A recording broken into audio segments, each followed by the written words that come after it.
一起游大陸第一次啊，離開中國大陸的本土，我們要來去呢澳門啊。這個澳門呢是這次受到永利皇宮的邀請。現在呢，澳門已經超越了拉斯維加斯啊，是最大的賭城，前景可期啊，所以大家呢一定要來多逛逛。澳門呢也有這個孫中山的史跡館，然後還有一些它很獨特的一些文化背景。另外要去見證基建狂魔的實力，我們這次呢也要去看港珠澳大橋，那確實是讓人覺得心生的向往。然後。就廢話不多說，我們就飛去澳門啦！哇，這真的光是下來拍這個，這24小時都亮着，對吧？对啊。哦，等一下你看它前面這片水，如果你今天在台灣，你要最大化它的酒店的利益的話，你就把它做成 building 就好了。所以它有一些这种空間的奢華感。澳門它旅遊業這個繁榮呢，也對旅遊的人才、服務的人才做了非常好的培訓。對，而且我們現在是外輸入到全世界，是很多地方的旅遊這個新開發的城市啊，都來澳門這個聘請高端人才。然後我們這個裝置呢，也是每6個星期都會換。哦，對，這全部都是用鮮花嗎？是，它有一部分就是永生花，永生花，对，就定型了。但是其他的呢，就是鮮花。搭過熱氣球，沒看過用花做的熱氣球。沒錯。跟琳達姐的腳步呢，我們來看一下，據說很厲害，到底有多哇塞？我們來看一下，哇，這個搞不好比我家還大。所以這是個客廳。整個澳門這樣子，其實它後面這個蛋仔這邊是近幾十年開發的吧？對，這個是從回歸之後，回歸之後才開始。本來打算是做一個工業區，後來旅遊業的發展，然後回歸以後看到這個澳門整個繁榮的發展，就把它規劃成這個新的旅遊區。那這樣有遠見，因為如果你單純規劃成工業區，那就跟其他城市差異就很大，而且澳門的這個土地太緊缺了。對，因為葡萄牙當年是國力是有限的，是，對，不像英國那麼兇狠，一口氣咬了那麼大一塊。但是因為澳門它很有意思，它是3個島嘛，然後中間2個島不能把它完全填平，才有辦法有今天這樣的。所以這裡我們現在其實以前是海，對，你還真有研究呢。哎呀，親眼所見跟在地圖上在看那個完全不一樣，对不对？因為那個距離的體感是體感不出來，感覺很小，可是澳門的東西都做得很大。而且它裡面我覺得就是很精緻，對，其他城市做不了的。哇，真的好，今天都要好好體驗一下。好，那我們今天的房間是，这个房间就是我們的這個伯利套房，這邊是我們的1800尺的套房。那我們在皇宮這邊呢，也是全部也是我們的套房組成的。那這個房間的特別之處就是我們可以看到我們外面的這個湖景。那其實我們房間全部都是面板，有這個智能的面板去控制的。比如說我這個照明。對，然後我們的酒店其實是2016年落成的，所以其實我們在早10年前就已經有這個 idea 在這個酒店業裡面，所以也算是我們比較先鋒之一。我們這邊是管家部，這是我們的 VIP，還有我們住在我們這樣高級的那套房裡面，有我們24小時的管家服務。所以等一下有什麼餐飲上面的一些需求，也可以跟我們去說一下，我會幫你去協調。好，來，我們的按摩房，按摩房的話也有我們的24小時的這個按摩的服務。裡面的話進來就是我們的浴室，那浴室也是我們的，因為我們酒店都會比較注意很多細節的地方，比如說我們的一些色調的搭配，我們看到的一些馬賽克，還有一些雲石，也是從我們歐洲那邊就是運過來這邊去再做一個安裝。然後我們這邊的這個我們的這個洗漱的箱子裡面的也是有一個很大的配色，然後還有它看到就是金色，因為我們皇宮嘛，所以我們的配色都是以白色跟金色為主，但配上去整個色調就會很有那個21世紀的中國風。那這邊也是我們衣帽間，那裡面也足夠可以放到我們行李箱。我們床的話，上面也是我們特地從法國給我們的客人去安排用品，比如說我們的針數是大概去到800針。枕頭系列，看你今天要選什麼枕頭都可以。然後他今天跟我們調的是軟硬適中的枕頭。這個澳門幣的話，算起來這個房間大概在2萬塊台幣左右。我覺得以這個豪華程度非常值得。我們呢現在終於到這個媽閣廟，然後沿途風景非常的好看。然後這個媽閣廟是3大古剎之一啊，就是澳門有3間最老的廟宇，那這是其中一間。據說澳門的名字當初就是因為這個媽閣廟當這個葡萄牙人來了問當地人，然後這裡是什麼，然後他們就回答那個馬哥啊，就馬靠啊，據說是這樣。但是因為我們不知道廣東話，所以我們也不知道他這裡到底是詳細它的發音是什麼。如果有錯誤的話，歡迎大家可以提供你的想法。大部分學者認為是葡萄牙人來到這裡之前就已經有這個馬哥廟了啊。那據澳門紀律啊，1751年啊就已經有這個建築物在這邊了。然後到了道光1828年的時候呢，它重修，所以呢，今天大概已經這個完善。然後目前看到的，其實是在這個同治跟光緒2次台風受損之後，重新擴建上來的。目前裡面當然供奉的就是媽祖啊。那我因為自己也是會參拜媽祖的，所以我特別想要來這個馬哥廟看一下。那我們就進去唄。這個媽祖廟跟台灣很大的一個不一樣，就是第一個，它媽祖超級精，無敵精，精到爆炸。然後後面都是講財源廣進、財富多多啊，對，這個財多。然後另外很重視這個參香祈福它的華麗程度。比如說我們看到旁邊的香爐哦，整排的都是這種很粗很好的香。大家看到這個也顯示就是說啊，在這種兩廣地區呢，很重視這個商業的氣息。我剛才問鼠說，為什麼這個香啊這麼的粗，這麼的多，然後這裡全部掉的到處都是，然後我就剛才想說，是香港也是這樣拜嗎？還是是港澳這邊的特色，或者是這個廣府這邊的特色？跟博彩業有關吧？啊，大家都來騎要賺錢。對啊。有感觉，这真的是需要虔誠好不好？因為我們太喜歡那個拜拜，然後我們希望拜拜可以賺大錢，所以啊。OK， 有一點意思，都要到正面去拍照。你看，它就是一個牌樓。當年呢，它本來是一個聖母教堂，然後因為大火的關係，燒了一個就塌了，塌了之後就剩這個牌樓了。我們到正面去吧，這後面也挺神奇的。哇，整囂張。我們從這邊往外面望過去哦，你可以看到這邊是它這個整個老街，因為之所以這裡是教堂，它其實這個教堂這樣子往上來到這邊啊，它就等於形成一個它原本具有聚落的一個樣態，是這樣的。它38牌坊呢是原本天主之母教堂啊，是1602到1640年建的，屬於聖保祿學院的教堂。1835年呢被一場大火焚毀之後呢，只剩下前壁屹立着，後面的四方土牆呢，還有部分的結構都垮掉。其實這很常見，因為教堂啊，它通常正面它是全部都是石砌的，然后或者是用這個灰泥石這一類的建材，但後面呢，它的屋頂很多時候是木構的，所以常常會出現後面有火燒，然後因為後面火燒呢，然後它那個立壁因為它的這個支撐的牆面受到高強度火燒之後，它會崩解嘛，崩解之後它就塌陷，它會剩牆根。但是正面因為它整片都是石柱的，然後再加上呢，有時候救災等等方式，一般有時候正面會留着。其實大三巴不是唯一一個正面留着的教堂，很多的教堂都會有這個類似的狀況。我們今天呢下午的主要行程就是來逛國父紀念館其實呢就是孫中山在這裡的一個紀念館。大家也知道，我們到了各個地方，我們就去看很多這個孫中山的一些活動相當有意思。那你可以看到它不叫孫中山紀念館，也不叫孫中山博物館，它就叫國父紀念館。所以這個地方還有一點點民國的味道在這裡，對吧？這個建築物相當的典雅，但它不大。然後它是星期二休館，跟這裡的星期一休館又不太一樣。原因是因為什麼呢？要揭秘了，這裡是中華民國政府的，所以叫國父紀念館。在90年代以前，大概就是港澳的國民黨的活動還是非常非常的頻繁，尤其在國民黨完全丟掉政權之前，也許2000年之前。不過90年代之後，因為李登輝執政嘛，那李登輝執政之後，他基本就不太重視港澳了。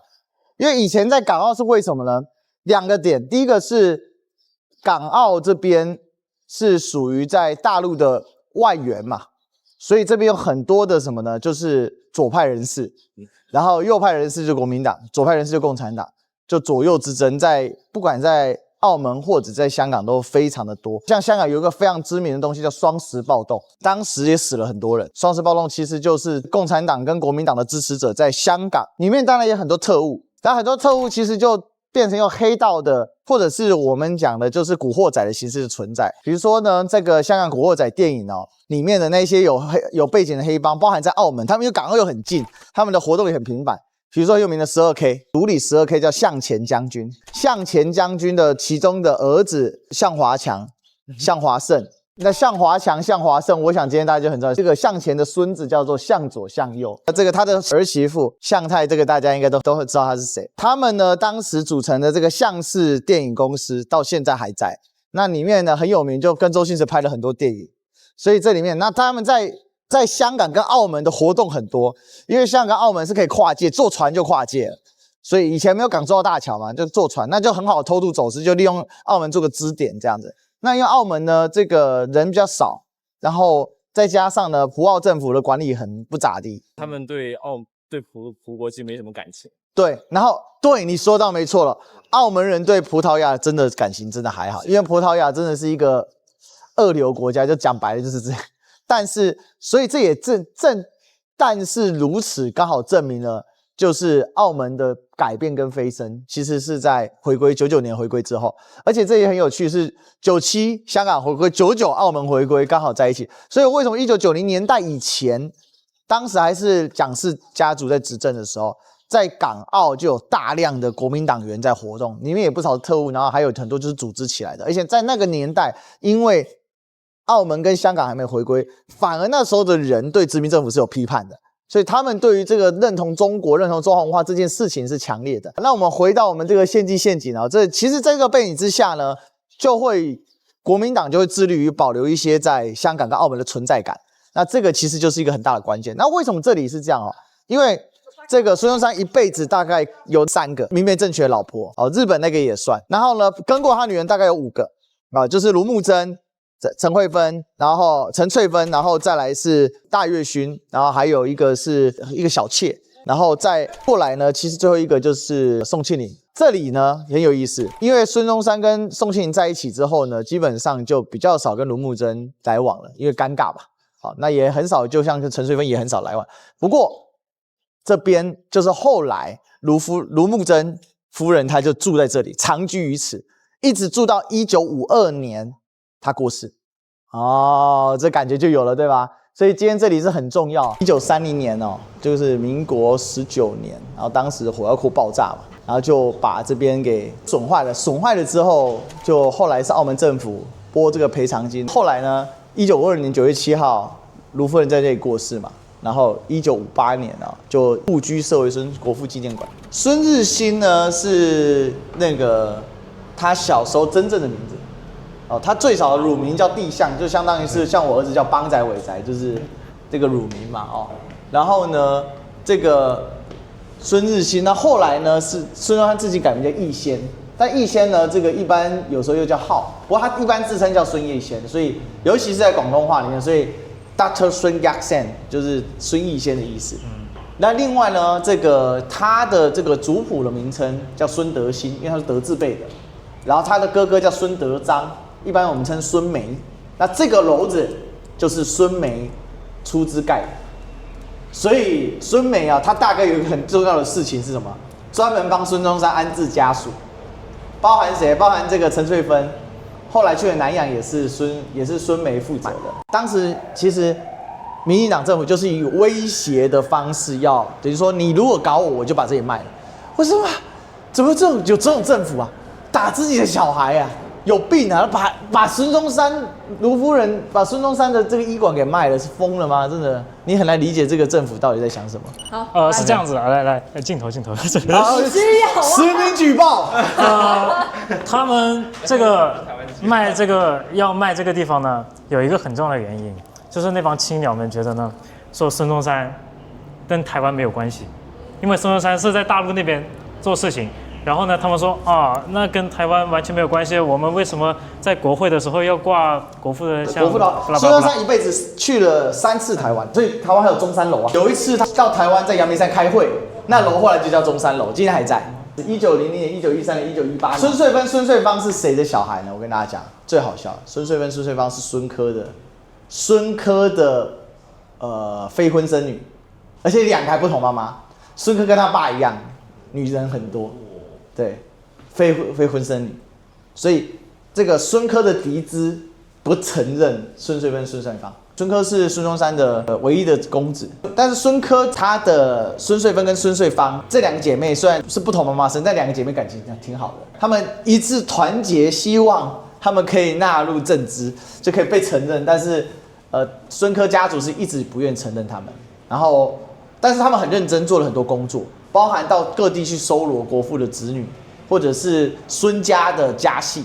所以我覺得最有趣的就是我之前講過的故事嘛，他們真的跑到夏威夷茂宜島，就是當年孫梅，就是孫德章在那邊開橡膠園的時候，他跟當地的夏威夷族的女子也有一個孩子，他們有找到這個孩子的後代，哦，這很厲害哦，他們去找到這個孩子的孩子，這個是孫中山醫術很了得，但他忙嘛，所以又請了一個，就是請了另外一個醫師來幫他醫療，然後。因為他這個醫術了得啊，皆稱國手，久為中外所聞矣啊。醫術了得，那很忙啊哦。然後這個醫師還去外診啊，到處東西南北奔跑。所以老實講了，因為孫中山，我說一個實在話，他在讀醫科是第1名畢業的，他的老師康德黎先生也是一個醫學教授，在英國也是做到醫學學會的會長，所以孫中山的醫術。不是賴清德，好嗎？這個有沒有真的認真當過幾年醫生可以比擬的？這差別很大，更不是陳其邁實習醫生當完就落跑的那一種，完全不一樣。OK， 孫大總統布告天下定，各省都將巡撫報管大總統孫文布告，今中華民國已完全統一矣，這是南北議和了吧？所以他就布告天下，就不再分裂了，是這樣子。然後你看哦，這個是三民主義裡面的民族主義哦，這裡有沒有？他講得很清楚哦，這叫做當敦親睦於我，視為唇齒兄弟之邦，什麼意思？民族主義裡面呢，聯合世界平等待我之民主，就這個概念。這個概念後來影響毛澤東很深，世界人民大團結嘛。這個概念是這樣來的。這個概念其實是很有理想的，因為孫中山的終極目的是世界大同，我覺得，所以三民主義其實有很強烈的這種傳統的色彩在裡面。走，最後去銅像看看。但為什麼這個背板也太尷尬了吧？陸委會，1985年，中山先生在香港經老師康德黎介紹，與日人梅屋莊吉認識，兩人一見如故，引為知己。梅屋此後對孫中山革命的資助甚多。1925年，孫中山先生逝世，梅屋認為塑銅像可以提醒人們牢記孫中山主義，不惜變賣家產，決定鑄造7尊孫中山銅像，分別立於中國跟日本各地。2010年了，所以是民國109年。2010年，好笑了，你知道？因為這是馬英九執政時期立的。哦，天哪，我好無言啊！各位同學，我們兄弟有話說。我其實是正藍軍，然後呢，國民黨，你給我爭口氣，拿下2026，拿下228，幹掉那個死人賴清德啊！我有多忠誠呢？我的屏保都是青天白日。你是被中山先生感召的？对，我只看得起孫中山去世之前，孙中山帶領的國民黨。我去過台灣2次，第一次是去旅遊，對，第二次我只去了1天。星期五，我周五晚上我大學上完課，對，立馬趕去機場，對，飛去台北。第二天4月26號，去年我去參加426的反罷遊行，那時候你不在，是不是？4月26反罷遊行，哦，你說在凱道，對，那一次我不在凱道，對，那天我就是沒有見到你，我館長都見到了，謝謝你啊，所以說為了兩岸的和平啊，需要更多像歷史哥這樣的，謝謝這個。識時務者，一起來努力的，對，一起來努力。對啊，感謝歷史哥，過來澳門這個紀念館。有，今天也是還好，你有幫我們多介紹，我們也多理解一些。沒有了，還是你專業。沒有，我們知道大的，但是細節還是要這有來逛。說真的，我今天看到孫文銅像被這樣糟蹋，我很痛心。講真的，因為這一尊是當年人家日本人散盡家財給的。那你他媽的民進黨，你要拜日本人，那日本人尊重孫中山，你為什麼不尊重孫中山呢？好，我們現在呢到了這個東望洋斜坡，其實沒有了，它就是東望洋燈塔下面的斜坡。那這個路很斜哦，來帶給大家看一下，我們就一路從那邊斜上來的。然後它其實下面就是城區哦，所以它這裡有一種這個叫什麼來着 ？San Francisco 舊金山的感覺。真的挺不錯的。這裡是東望洋炮台，也是東望洋燈塔。那這個炮台始建於1622年呢，在1637年擴建，1638年建成。因為它建在澳門的制高點東望洋山啊，所以就這個得名啊。外國人稱為基亞，華人的稱為松山炮台啊。這裡面呢有哨房、火藥庫、塔樓。1976年呢，葡軍撤出澳門的時候呢，炮台呢才成為所謂的旅遊景點。所以以前這裡是一個軍事重地哦。那另外啊，這個1874年的時候被暴風所擊毀，花了30幾年呢，一到1910年才整個修復。那可是剛才發生一個意外，我們剛才在下面拍照，然後呢，老大就上去拍了一圈。當我們要進去的時候，他剛好下班了。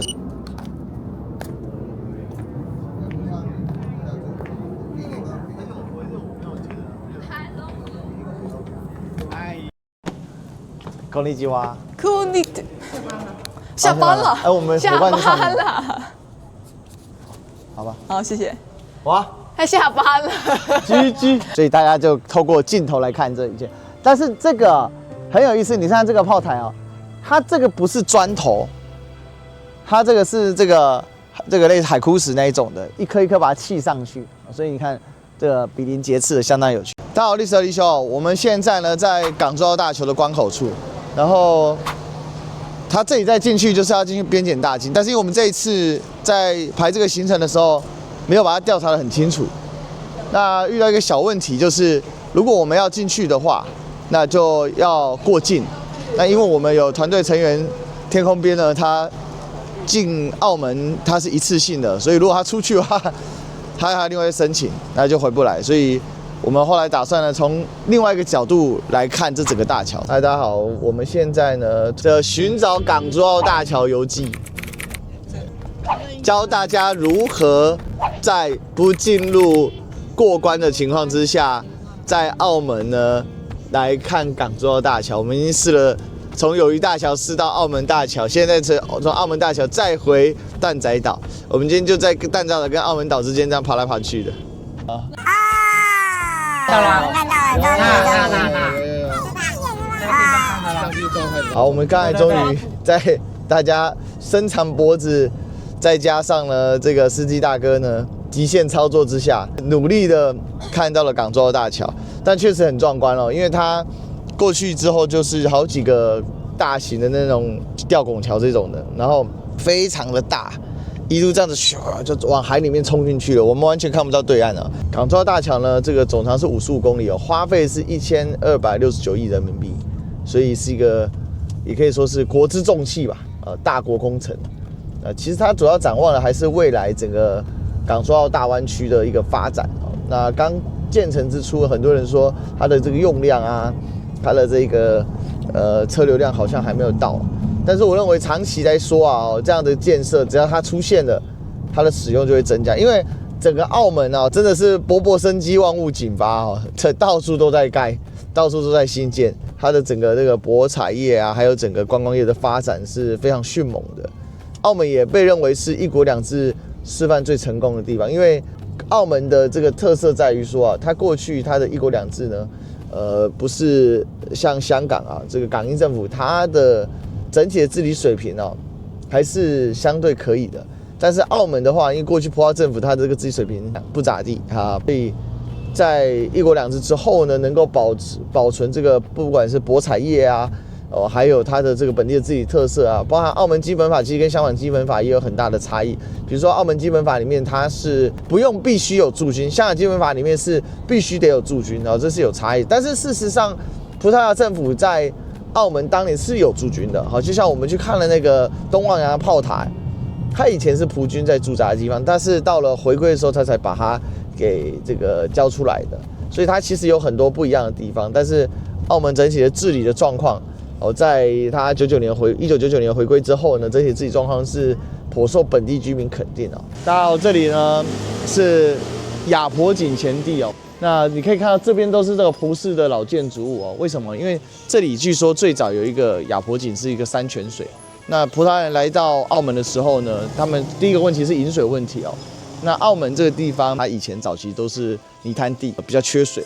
那這邊呢，其實是它有這個山泉，所以很早葡萄牙人來到這邊啊，就在這裡取水，就在那邊落戶下來。那另外為什麼叫亞婆井呢？據說在明朝的時候，是有那個老婆婆在這邊取水，那所以就把這個名字給保留下來。好，我們現在到這個鄭家大宅的門口了。那這個鄭家大宅呢是鄭觀應哦，鄭觀應先生他是澳門人。鄭家大屋是1869年前呢澳門最大的民居建築群，總面積4000平方公尺啊。那房間大小60多間呢。鄭家後人逐漸開始分居各地，空置的大屋便对外分租，鄭家大屋便逐漸形成了72家房客的景象。有一段时间鴉片战争之后，这个屋子就是給難民居住。當時曾經有300多個居民在這邊居住的。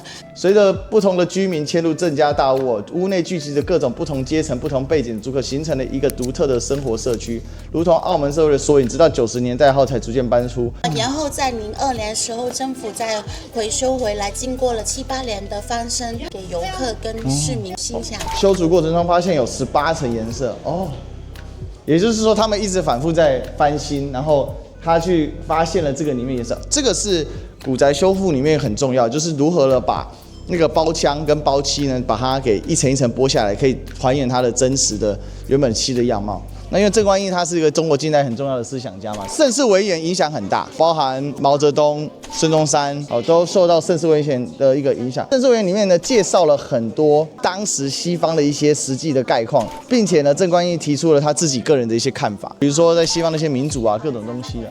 那你可以看到這個鄭家老宅呢，它以前確實相當風光。以前澳門這個地方也算是香山縣，香山縣就是今天的中山市，只是現在的中山跟以前香山差在哪裡呢？因為現在中山又拆了一個珠海出去，然後又有一部分呢是橫琴嘛，又劃給了澳門了。我們今天下午也會去。好，那我們就往前逛吧。這個很有趣哦，因為如果一般我們看那個就是閩式建築，或者是應該說在閩粵這裡的建築的話，這個一般不會是漆成這種大面積這種白色。那可是因為它融入了葡式建築，所以它就漆成大面積的白色。但是呢，它還是保留傳統的這一種，用這種這個花磚去做它的窗戶，所以變成一種很融入的感覺，很有意思。所以它是介一種葡式跟傳統之間。來，我們進去看一下吧。他們鄭家的話真的很豪華哦。而且因為大家也知道這裡其實很熱，但是我們進來就一股涼意啊。就很適合，因為當時人最大問題就是沒冷氣啊，沒有冷氣，所以其實是很熱的。然後它竟然就涼涼的。這裡還有一個做一個天井，這個天井的設施其實昨天在國父紀念館，其實那就是孫中山當時在澳門的醫館嘛，它也有這樣的天井的設置。這個天井設置主要是為了採光跟通風啦。這個是以前人的床，北方人啊是床是炕，南方人呢通常喜歡這種涼床。那做這樣的設計是因為可以搭蚊帳嗎？對，第一個一定要搭蚊帳，第二個哦，它把它架高好，可以避免蚊蟲。南方蚊蟲多，尤其地上、武功啊、馬路啊，什麼現在奇奇怪怪東西很多。那北方的炕的話，墊高是因為它上面放那個煤嘛，其他手好好喝水，好好點好摘，這個就很有味道了。哎呦，你看。惜時惜衣，不獨惜財還惜福。哦，真的、哦？你說地？有哎，還有那種很小的震動。你說這個老宅嗎？對。哇，所以這個老宅能保留不容易啊。對。它這個都是，這好有趣哦。然後後面是現代建築。你看哦，它這裡有一個東西是我們之前如果逛古宅常看到的，所以有沒有看到那個？你覺得那什麼？竹子。對，竹子。氣節。對，因為竹子就是君子嘛，這個應該是梅蘭竹菊嘛。以竹節以自勉啊。鄭觀應胞弟鄭思賢成為這座房子添置一批家具，雖曾一度流失，但經由文化局重新收回。這套家具在椅腳上面刻有正基善堂和耀東重治的字樣。據說啊，昔日各房會搬自己的椅子到大花園欣賞戲曲，而便是自家物品便刻上本身的堂名。哦，是这樣子哦。好，我們今天呢來到這個富樂亭，然後剛才我們小姐姐說這是新開的嘛，對，然後門前隱味牛肉麵跟西門金峰滷肉飯。金峰滷肉飯我當學生的時候就很常吃了，門前隱味牛肉麵好像有吃過，但是有點忘了。哎，謝謝。好，我們这個點菜也很有趣的，就是多個機器可以全部一起 share 這個，就不是大家可以同步點，同步放下去。对，這邊，然後它這個就會有一個反應嘛。它這個是一個電子的，對，它掃碼，你還看起來，你以為它是一個牌，但是它事實上是一個 screen， 像電子紙那種類型的東西。這個把美食街做成對啊餐廳的感覺。我們這邊是這樣，我跟你介紹一下，就是說這一個美食廣場有獨立的餐廳。當然，我們現在在這個地點，這個不是餐廳，這個是我們的美食廣場的裡面又做一個 VIP 的區域。比如說台灣的美食廣場的話，就是開放式的嘛，就是坐在中間嘛。但是這個就是給我們特別的客人，然後呢還做這種在美食廣場裡面的包間。這一個整個區塊呢分成3個部分，一個是獨立的餐廳，有7個餐廳，你就得進到餐廳去吃，所以你就不會在小胖金餃子裡面去點到隔壁餐廳的日本料理。坐在外面的開放式的地方，只能點外面開架式，有20幾個是攤位，包含金峰滷肉飯。對，金峰滷肉飯我是把它跟門前隱味綁在一起。等下你可以去。他們是同一個老闆嗎？不是同一個老闆，但你把它整合起来。對，同性質，一个切2塊，這邊金峰，這邊有啊。因為金峰滷肉飯以前我們當學生很常去吃。對啊，因為師大就在那邊而已。對啊，對，所以就是裡面有這些open 的這樣子的這些 booth。它還有一個差異就是說，如果你是坐在外面，你還是有那種美食廣場的感覺，就是你要出餐，你要過去那個地方端過來，你跑到那個攤位，你去把金峰滷肉飯這樣端到你自己位上，這裡人家會送過來。我們來乾杯一下吧。來，好，乾杯一下。最後乾杯，我們差不多要去坐車了，我們要去橫琴啦。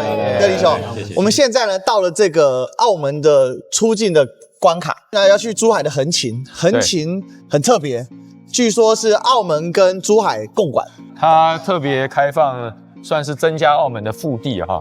那我們這邊有2個地方，一邊是步行上去的關口，那這邊的話人就很多。對，那我們這邊走這一個隨車人員通道，人就比較少。好，對。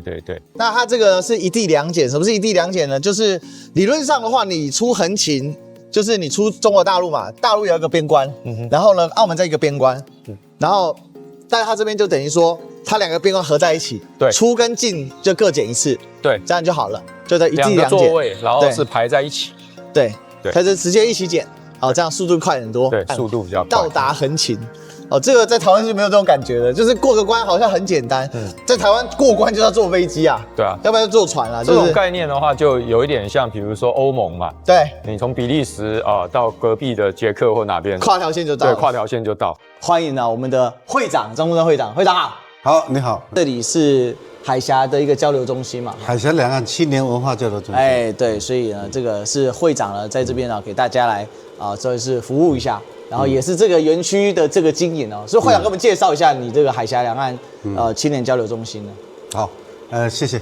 橫琴呢，就是國家為了支持澳門回歸之後，能夠經濟呢多元發展，有更大的空間，專門設的這麼一個橫琴深度合作區，因為大家都知道呢，我們澳門呢只有32平方公里，是現在有70多萬的人口，那麼外勞也有17、18萬，加上遊客，它實際上是人口密度最高的地方。據說1平方公里超過2萬人，不止了，因為總共32平方公里，32平方公里。那平常呢就是居民就有70多萬。外勞10幾萬，再加外勞起來，那就4萬了。遊客，對吧？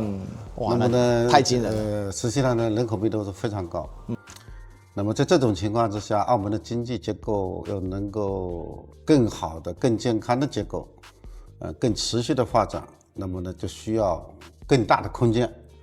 那麼國家呢，就在橫琴這個地方就就在一江之隔的澳門畫出的這麼一個地方，那麼跟澳門叫做共商、共建、共管、共享。那麼前期的基礎費用、設施啊這些東西，道路啊，基本上都是國家投資的。對。那麼1萬億台幣建好之後拿出來，那麼共商、共建、共享、共管。那麼為了支持澳门的經濟的進一步的發展，這就是中央對澳門的關心，也是对澳門居民的最大的關懷。那麼為什麼要在這個橫琴設立這個兩岸青年文化交流中心呢？因為呢，就是澳門跟台灣之間的民間交流非常的頻密。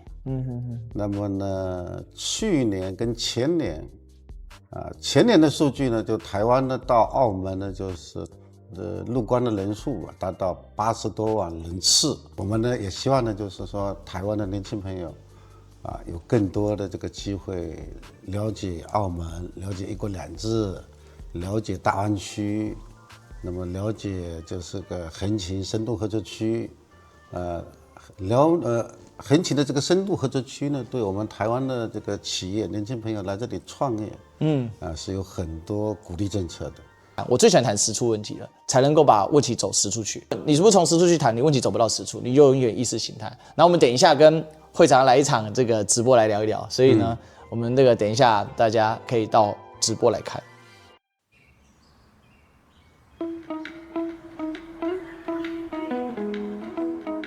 1號太空艙去看一個很簡單的介紹，對，然後再去一個主展覽廳那邊去看我們這個澳遊環旅。這是登陸車嗎？火星登陸車嗎？對，這是月球車。哦，這是月球車啊！哇，月球車都搬進來了，而且他們這個工作人員打扮成這個有這個太空服的感覺。对，是的，他們是有那個服裝，然後，对，我們準備好的話，我們就可以先到我們這邊呢。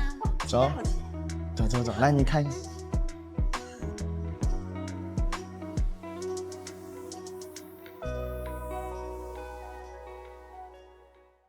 接下來會有一場沉浸式的太空之旅，準備好的話就請跟隨我的步伐，這邊請。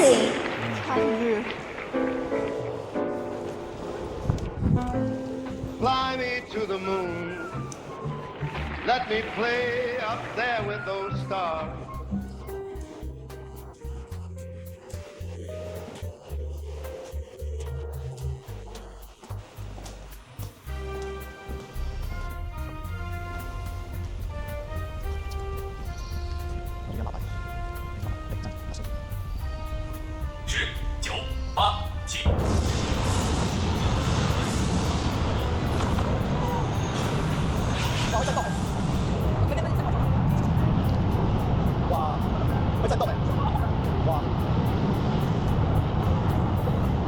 从古至今，人类对宇宙的探索从未停止。中國的載人航天在30年的時間裡，也經歷無數的挑戰和突破，上演了一幕幕令人熱血沸騰的瞬間。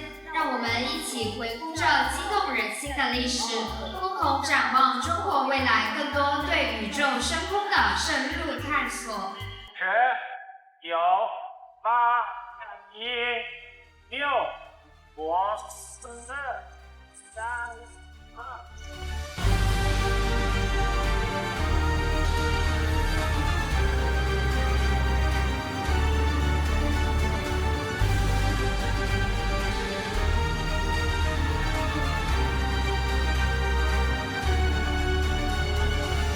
真的很震撼，而且很沉浸式的哦。这裡有一個中國航天的這個造型，神劍。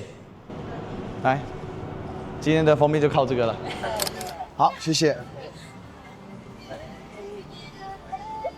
哦，小心。所以我們昨天坐的是夜車，對。我們現在坐的是日車。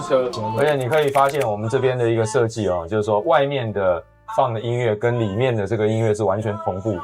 外面的民眾坐在這一個水池邊聽到什麼樣，我們裡面就是完全一模一樣的。光這個樣的人同步，它其實已經要花很多的這個。然後這個的同步跟我們的噴水的水舞也是同步，全部都是全部的 sync 在一起。我剛剛有注意到，因為有放茉莉花，放了好幾首歌，然後就看到外面的水舞，对，一直在变化。然後呢，我們纜車有2個最重要的拐點，就是2顆龍頭，2顆龍頭會有一個很大的一個轉彎，那個會有一個下墜感，有一個這樣轉過來的感覺。哦，有，哎，下面那一整條那個是水舞的管線，燈暗了就是準備要噴嘛。哦，現在準備要開始了。對，所以等一下還有一場，你看這現在就開始了。哇，你看它的這個空間感非常非常的夠，真的。哦，好，我們到了第一個拐點龍頭，你看這個龍頭，有，很像龍舟啊。好，這邊拐點，哇，还很有感呢，我的天啊！然後我們可以做整圈就是觀光的功能，做半圈就是交通的功能。看一下永利皇宮，你看，就是它是這樣，哇！這一次澳門行呢，我們的感想就是，首先是很感謝這個永利的邀請，然後確實也感受了一把什麼叫做真正意義上的旅遊會展、旅遊這種城市，什麼叫做真正世界上最強大的賭城。好，然後第二個是整個行程，我覺得就是可以深度去體會到說澳門為什麼它的一國兩制，它的整個的建設還有它的發展，為什麼可以回歸之後翻了10倍的 GDP？ 你可以從它的很多的內容，包括我們那個他們管家是8小時3班制，然後服務態度從頭到尾笑臉迎人，工作態度非常積極，所以我說實在，人家會成功不是沒有原因的。然後你可以看到人家這個旅遊是怎麼去布建，澳門那麼小，但是它依然可以提供很優質的房型跟內容體驗。那對比我們的國旅，為什麼現在大家會講？我覺得它是有很直白的，所以澳門未來它想要做的其實是這個轉型成為一個更大型、更廣泛的旅遊型的城市，而不是單純只是做賭城。那我就說這個啊，其實你知道消費旅遊是這樣，是色香味，什麼意思呢？色香味是說這個澳門啊，它五光十色，香呢，這個你可以感覺到那個氛圍非常的好，很輕鬆，一下機就是去哦，晚風吹得遊人醉啊，只把澳門當拉斯維加斯的感覺，就是這樣一種非常度假的感覺。但是我覺得它那個度假的氛圍是非常好。然後胃呢，它那個吃飯真的是真好吃。說實在，真的這幾天真的有胖了。但是這一切都是要創造什麼？要創造一個這個情緒價值。所以很多人都批評說，澳門你這個紙醉金迷啊，五光十色，這不是。它要做到這麼高大華美，如此的讓你色彩斑斕，你才會感受到那個情緒價值的釋放。那這個很重要，這也是澳門我看得出來他們之所以想讓旅客所感受到的。我做一個華是什麼？華分2個部分，一個是華麗的，什麼東西都非常華麗，每間飯店都非常華麗，每間賭場都非常厲害，每間酒店都非常非常的都擺盤啊！你看我們所有的東西都是金色的，連牙刷都給你做成金色的。那另外華什麼？是中華文化，這個是我覺得澳門它抓住的一個元素。所以這個永利澳門呢，他們的呈現裡面，它永利皇宮它呈現裡面，我就問了這個琳達主席，他就跟我說，他們就是想融入一些中國元素在裡面。這個中華文化如何，它也可以創造一種娛樂性的消費，我覺得這是很厲害的。所以啊，這一次真的是學習很多啦。啊，那也是今天呢，因為要飛成都，也相當是我們澳門行的一個終點了。那我覺得很不錯啊，大家有這幾天的相處非常愉快。那我們要繼續往前走嘍，拜拜。